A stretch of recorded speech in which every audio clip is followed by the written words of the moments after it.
Guys, you're back with Leanne, and today I'll be recapping all the action from the first round of group games. Starting with Group A. Now, I told you this French team were dangerous. They beat Korea 4-0 in front of over 45,000 fans. Eugene Le Sommer scored the first goal of the tournament. Did you know it was the fastest goal ever to be scored in an opening game at a Women's World Cup?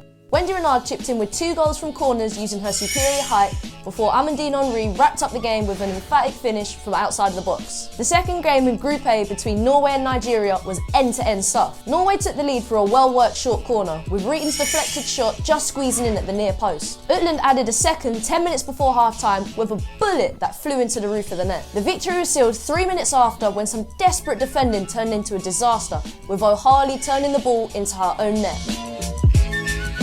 Group B was very tense. China vs Germany was a good watch with chances at both ends. Gwynn saved Germany's blushes in the second half with a well-placed long-range effort, scoring her first competitive goal for Germany. The other game in Group B was closer than the scoreline might suggest. South Africa went ahead thanks to a great finish from Kitlab. Thanks to VAR, Spain were gifted 2 penalties, which Hermoso tucked away before Garcia added a third to seal the points. Christiane stole the show in Group C, becoming the oldest player to score a hat-trick at a men's or women's World Cup at the age of 34 years and 25 days. Brazil dominated and could have even made it 4 if not for a brilliant penalty save by Jamaica's 19-year-old goalkeeper, Schneider. Italy caused the first major upset, coming from behind to defeat Australia 2-1. Sam Kerr put the Matildas 1-0 up, but it wasn't enough to inspire them onto victory. Barbara Bonancia levelled the game 10 minutes after half-time, showing great composure in the box. Italy then had a goal disallowed for offside, but Bonancia came through in extra time, scoring a last-minute winner to take the points. Group D kicked off with some great British rivalry, with England emerging victorious thanks to goals from Nikita Parris and Ellen White. Scotland fought back and were the better team in the second half, and a goal from Claire Emsley gave them real hope, but England held on to win 2-1. Argentina held previous World Cup winners Japan to a 0-0 draw. Now, this was a major improvement from their last opening World Cup game, where they lost 11-0 to Germany in 2007.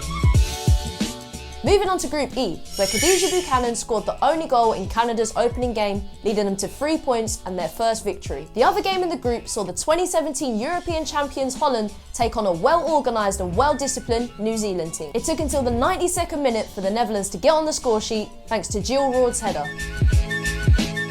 Group F was guaranteed to provide some excitement, with defending champions USA and Sweden, who have finished 3rd at 2 previous World Cups. Did you see the crazy weather in the Chile vs Sweden game? Now, the game had to be stopped. After an unplanned second half, Sweden had all the momentum, scoring 2 goals in the last 10 minutes to seal the 3 points. Now, last but definitely not least, the defending champions, the USA, beat Thailand 13-0. Scoring 10 goals in the second half. Alex Morgan scored 5 goals. You can see why we put her in the race for the Golden Boot. An exciting first round of group games has given me World Cup fever. So much so that I'm going to France now. Follow my journey on Instagram and I'll see you guys next time. I'm Leanne. Peace.